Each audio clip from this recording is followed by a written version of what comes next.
fa nanatanteraka fanadiovana faobe kosa ny maraina teo ny fokotany ambondrona niaraka tamin'ny miaramila ny RMA etsika izay tafiditra indrindra amin'ny ady amin'ny pesta taoriny ny fanadiovana dia niroso tamin'ny fandrarana ranom-panafody ny tompon'andraikitra teny atoerana fanadiadina.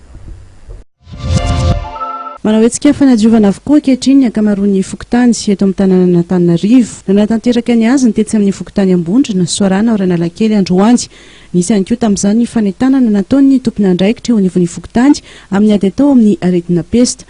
Raha ny filazany lehibe ny fokotany dia nisy ihany koa ireo miaramila avy amin'ny RMA miisa 7 izay tonga nanampy ireo mponina tamin'izany asa fanadiovana izany.